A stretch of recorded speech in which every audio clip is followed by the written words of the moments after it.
అందరికీ నమస్కారం. ఆర్థిక ఇబ్బందుల ఇంట్లో ఈ విగ్రహాలను ఈ దిశలో ఏర్పాటు చేసుకోండి. హిందూ మతంలో వాస్తు శాస్త్రానికి చాలా ప్రాముఖ్యత ఉంది. వాస్తు శాస్త్రంలో దిశలు ముఖ్యమైనవిగా పరిగణించబడతాయి.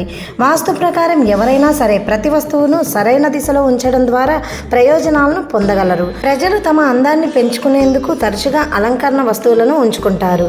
అదేవిధంగా గదులలో రకరకాల విగ్రహాలను అందం కోసం వివిధ ప్లేస్లలో ఉంచుతారు. కొన్ని విగ్రహాలు ఇంటికి అందాన్ని పెంచడమే కాకుండా కుటుంబ సభ్యుల అదృష్టం కూడా ప్రకాశవంతం చేస్తాయని నమ్ముతారు. ఎవరైనా ఆర్థికంగా ఇబ్బందులు పడుతున్నా, నష్టపోతున్నా వాస్తు నియమాలను దృష్టిలో ఉంచుకొని ఈ విగ్రహాలను మీ ఇంట్లో ఏర్పాటు చేసుకోవాలి. తాబేలు వాస్తు ప్రకారం ఇంట్లోని డ్రాయింగ్ రూమ్కి ఉత్తరం లేదా తూర్పు దిశలో లోహపు తాబేలు ఉంచడం చాలా శ్రేయస్కరం. ఇలా చేయడం వల్ల ఎప్పుడు డబ్బుకు లోటు ఉండదని, విజయ మార్గంలో వచ్చే అడ్డంకులు తొలగిపోతాయని, ఎప్పుడు ఆర్థిక సంక్షోభాన్ని ఎదుర్కోవాల్సిన అవసరం ఉండదని నమ్మకం.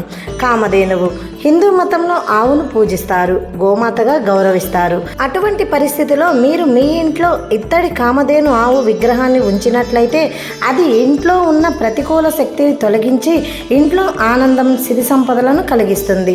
ఏనుగు వాస్తుశాస్త్రం ప్రకారం ఇంట్లో ఇత్తడి లేదా వెండి ఏనుగు విగ్రహం ఉంచడం చాలా శుభప్రదం.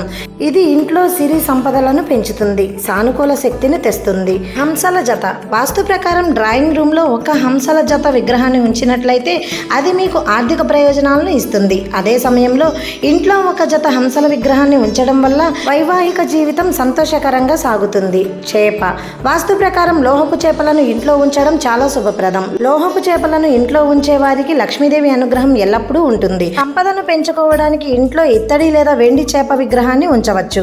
తెలుసుకున్నారు కదండి. మీకు ఈ వీడియో కనుక నచ్చినట్లయితే ప్లీజ్ లైక్ చేయండి. ఇలాంటి మరెన్నో మంచి వీడియోస్ కోసం మన ఛానల్ని సబ్స్క్రైబ్ చేయండి. మరో మంచి వీడియోతో మళ్ళీ కలుద్దాం. Thank you for watching.